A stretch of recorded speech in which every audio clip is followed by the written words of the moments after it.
अहिल्या देवी, हे संकट महाभयंकर आहे. आतापर्यंत कमवलेलं सगळं हातातून निघून जाईल. सावध राहा. संपत्तीची चिंता नाही गुरुजी, ती पुन्हा कमावता येते.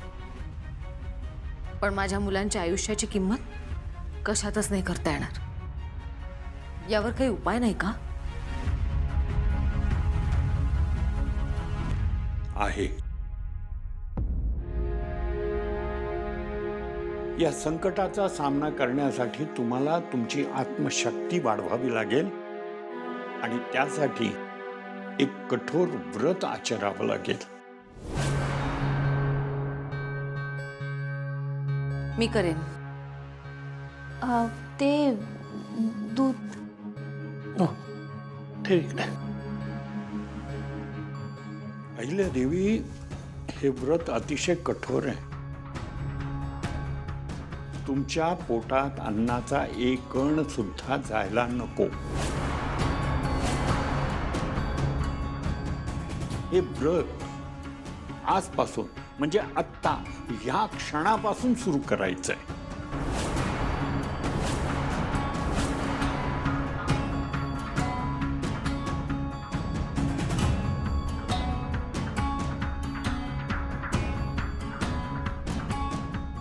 आणि तुम्हाला सगळ्यांना म्हणजे तुमच्या संपूर्ण कुटुंबाला भैरवनाथ मंदिरामध्ये उद्या उपस्थित राहावं लागेल. तिथे जे आचार्य आहेत ते तुम्हाला व्रताची सविस्तर माहिती देतील. तसं करा. दही भाताचा नैवेद्य लागतो. हे व्रत अतिशय कठोर आहे.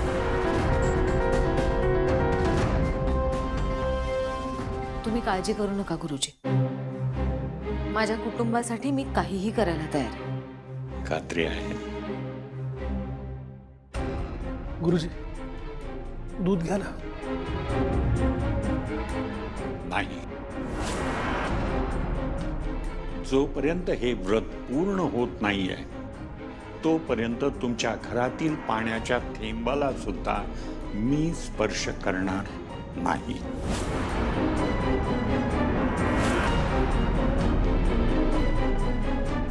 येतो मी.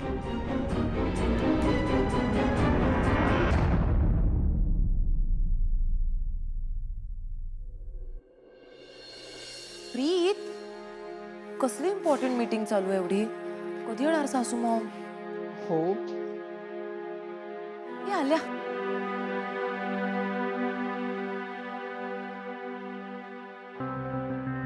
गुड मॉर्निंग सासू मॉम. Good morning. येतो.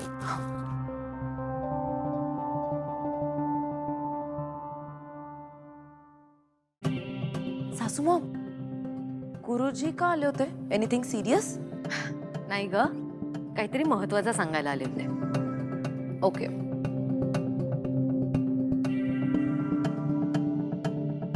आणि तसंही काही सिरियस जरी असलं तरी सासू मॉम असं सॉल्व्ह करून दाखवतील. बर सासू मॉम, हे तोंड गोड करा. नको.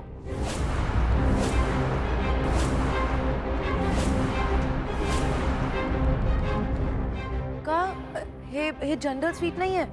हे माझी आणि प्रीतची एंगेजमेंट एकदम सक्सेसफुल झाली ना, सो मी मंदिरात गेले होते, त्याचा प्रसाद आहे.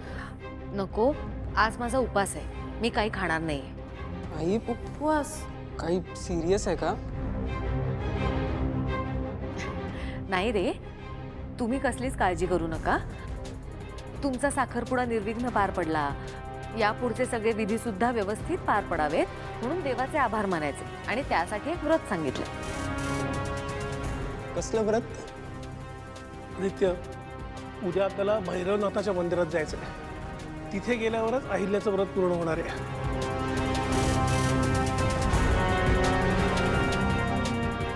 बहिणी, काही संकट येणार आहे का? ही अहिल्यादेवी किर्लोस्कर जोपर्यंत जिवंत आहे ना, तोपर्यंत या कुटुंबाकडे कुठलं संकट वळून सुद्धा बघू नाही शकत.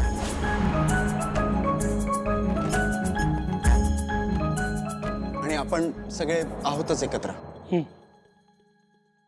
आई, तू काळजी करू नको, मी तिकडची सगळी व्यवस्था बघतो.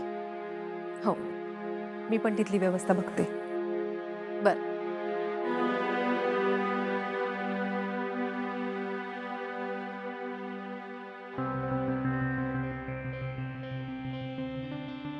मम्मा, मी तुला सांगत होते ना माझ्यासोबत इकडे ये म्हणून. पर एनिवे, सासू मॉमचं ना एक व्रत आहे, त्यांनी फास्ट केलंय. तू जरा इमिडिएटली इकडे ये, मी खूप इम्पॉर्टंट डिसिजन घेणार आहे. ओके, लवकर ये. बाय. नुसता साखरपुडा झाला नाही तोवर किर्लोस्करांच्या घरात येऊन डिसिजन घ्यायला लागली ही मोठी. देवी, माझ्या देवी आई या किर्लोस्कर घरासाठी कडक उपास करणार आहेत. त्यांचं रक्षण कर, त्यांना शक्ती दे.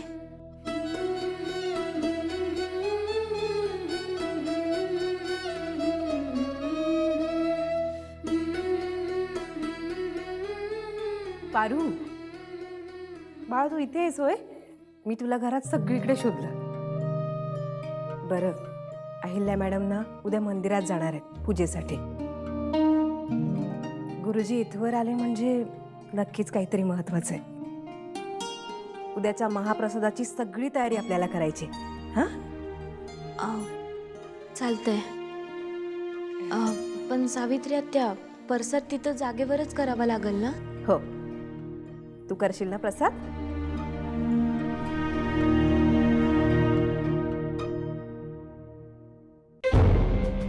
पारू, काय झालं? काय बी नाही, काय बी नाही. तुझ्या मनात नक्कीच काहीतरी सुरू आहे, मला नाही सांगणार.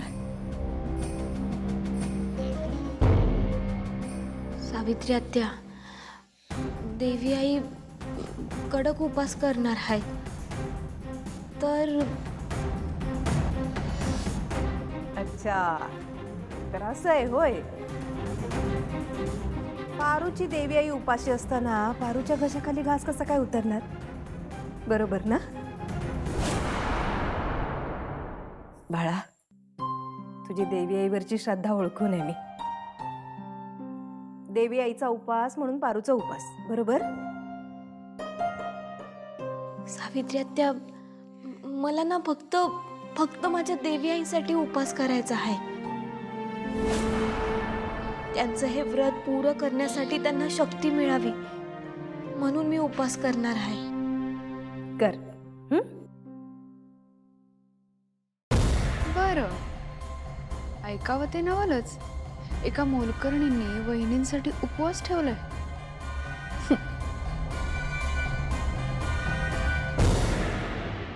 नो सासू मॉम, नो आर्ग्युमेंट्स प्लीज. हे बघा, तुम्ही एवढं फास्टिंग करताय, व्रत करताय, आणि मी असं खायचं, नो वेज, नो. हे बघा, मी पण आता या घरची होणारी सून आहे. तुमची रिस्पॉन्सिबिलिटी ती माझी रिस्पॉन्सिबिलिटी. आणि मला पण आहे ना, मला पण तुमच्यासारखं व्हायचंय. सो मी पण व्रत करणार, फास्टिंग करणार. हे बघ, ते व्रत माझ्यासाठी आहे, त्यामुळे ते मीच केलं पाहिजे. हो सासू मॉम, तुम्ही काहीच नाही खाणार आणि मी खायचं? बापरे, नो नो नो, मला तर ना इमॅजिन पण होत नाहीये. पण आता तुम्ही एवढं इन्सिस्ट करताय तर ठीक आहे. पण आता मी पूर्ण वेळ तुमच्यासोबतच राहणार. I will take care of you.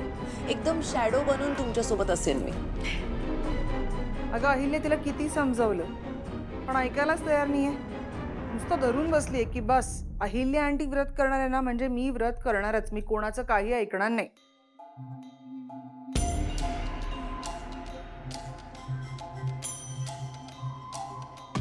ठीक आहे, तुला जे योग्य वाटेल ते कर, पण फार ताणू नकोस. ऍब्सोल्युटली सासू मम्मा, मी ना आज माझ्या या मॉम सोबत राहणार आहे. शी नीड्स मी. त्यामुळे तुला घरी जायचं असेल ना तेव्हा तू जा. बरं बाई, तुझ्या मॉम बरोबर टाइम स्पेंड कर. मी आहे अहिल्या. हो. सासू मॉम.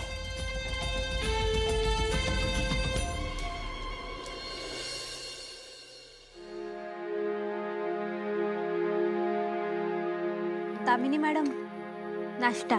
काय आहे? शिरा. ठेव इथे.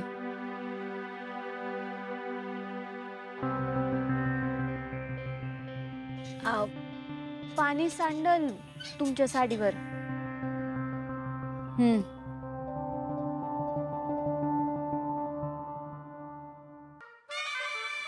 मला ना फक्त माझ्या देवी आईसाठी उपवास करायचा आहे. त्यांचं हे व्रत पूर्ण करण्यासाठी त्यांना शक्ती मिळावी म्हणून मी उपवास करणार आहे. ए थांब, मला सांग, या शिऱ्यात काजू बदाम का कमी आहेत? येता येता खात आलीस का? व्यवस्थितच घातलेत मी. आणि मी काय बी नाही खाल्लं. आज उपवास आहे माझा. एक मिनिट, काय घाई आहे ग तुला? कुठे जायचंय? आणि उपवास कसला?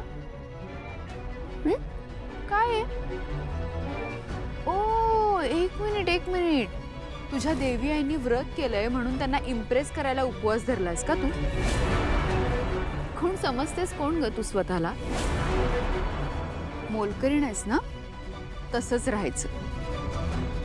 वहिनींच्या फार जवळ जवळ जायचा प्रयत्न करायचा नाही. ए पारू, हे आता तोंड पाडून माझ्या समोर नाही उभं राहायचं. ए थांब ग.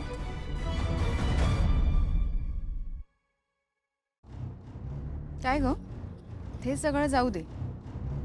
गुरुजी आले होते तेव्हा वहिनींच्या रूम मध्ये तू गेली होतीस ना दूध घेऊन? काय म्हणाले गुरुजी?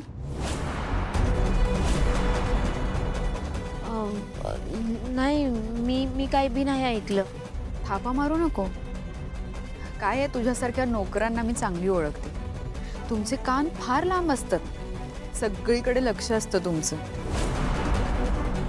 मला सांग, मोठं काही घडणार आहे का? काही संकट येणार आहे? हे व्रत अतिशय कठोर आहे. तुमच्या पोटात अन्नाचा एक कण सुद्धा जायला नको. हे व्रत आजपासून म्हणजे आत्ता या क्षणापासून सुरू करायचंय. सांग ना लवकर. मला खरंच काय बी नाही माहिती. आणि माहिती असलं तरी तू सांगणार नाहीस ना? तुझ्या देवी आईचं मीठ खाल्लंस तू, आता खाल्ल्या मिठाला जागशील. मिठावरून आठवलं, मागच्या वेळी मी तुला खिचडी बनवायला सांगितली होती तेव्हा त्यात बरणी भरून मीठ घातलं होतंस. या शिऱ्यात तसं मीठ वगैरे काही घातलं नाहीयेस ना? मला ना विश्वासच नाहीये तुझ्यावर. जरा हा शिरा खाऊन दाखव मला.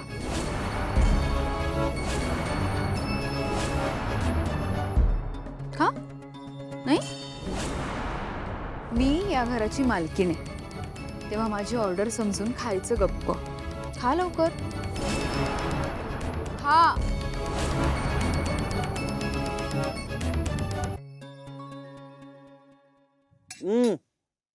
वा, छान झालाय शिरा. काकू, तू खाऊ शकतेस.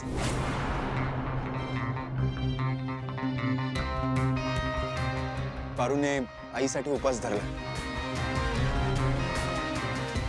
तुम्ही मुद्दाम तिचा उपवास मोडत होता. अरे नाही, त्याचं काय काकू, झालं? मी बाकी सगळं सहन करेन, पण आईच्या बाबतीतली कुठलीच गोष्ट मी खपून घेणार नाही. चल पारू.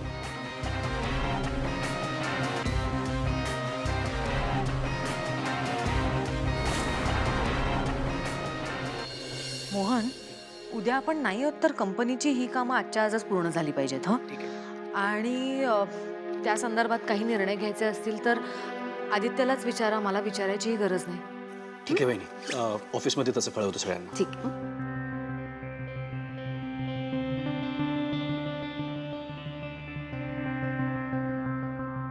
सासू मॉम, मी तुमचे पाय तापून देते. अगं नको, राहू दे, कशाला. नाही असू देत.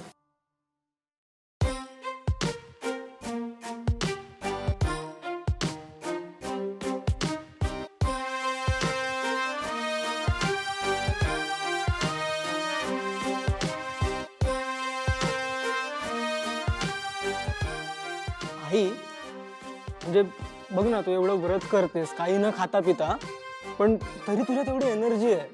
खरंच सॅल्यूट आहे तुला.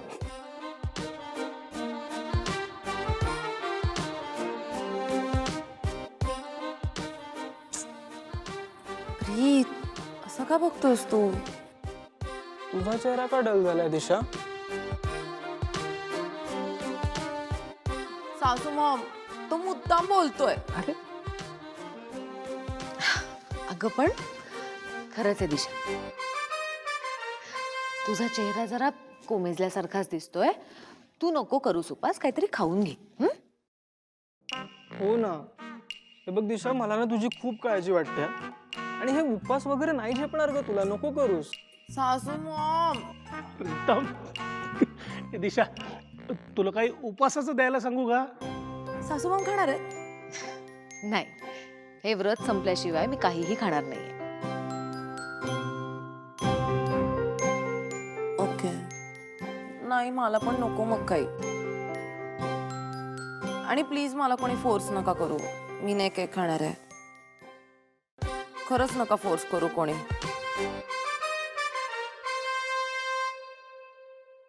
ठीक आहे, ठीक आहे, तुला जसं योग्य वाटेल तसं कर.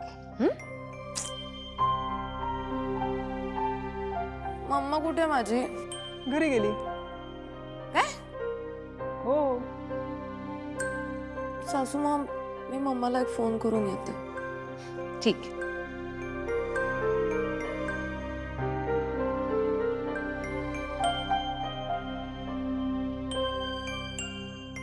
बघितलंस प्रीतम, मी म्हणाले होते ना, दिशाला थोडा वेळ दे.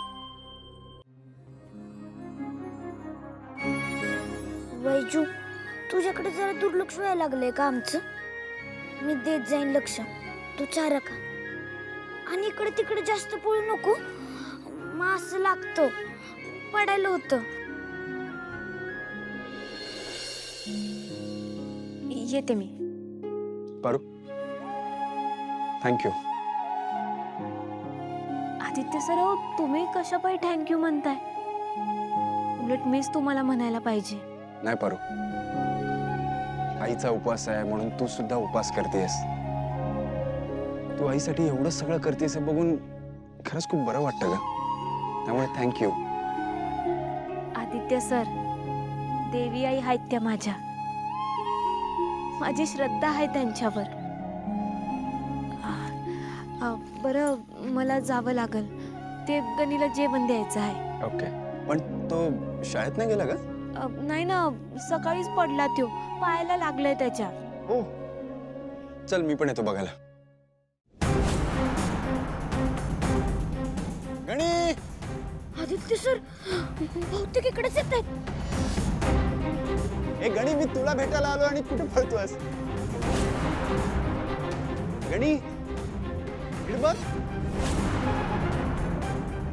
काय लपवतोय हा?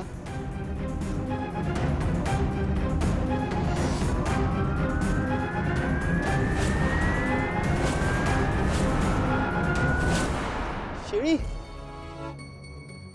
वैजू,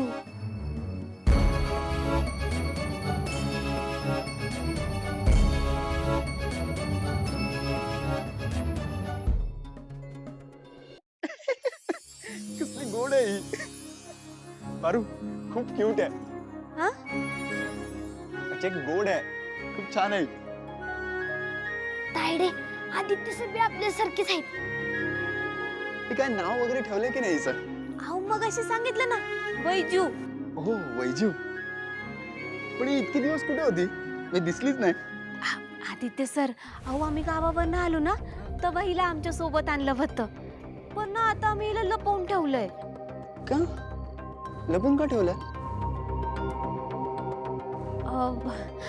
त्याचं काय झालं, ही इथं चालणार नाही असं समजलं. एकदा तर ना दामिनी मॅडमने हिला इथं बघितलं आणि मग बाहेर रस्त्यावर सोडून दिलं होतं. आणि मग प्रीतम सरांना ते सापडले ना, त्यांनी हिला परत आणलं. आणि दामिनी मॅडमना कळू नये ना म्हणून आम्ही हिला लपवून ठेवलंय. पण दामिनी काकूनी रस्त्यावर का सोडलं हिला? त्या म्हणले की देवी आईंना नाही चालणार. आईला चालणार नव्हतं तर मग कशाला ठेवलं इथे? चांगलंच सापडलोय आज. वैजूचं रिटर्न तिकीट निघतंय बहुतेक. पारू काय विचारतोय मी?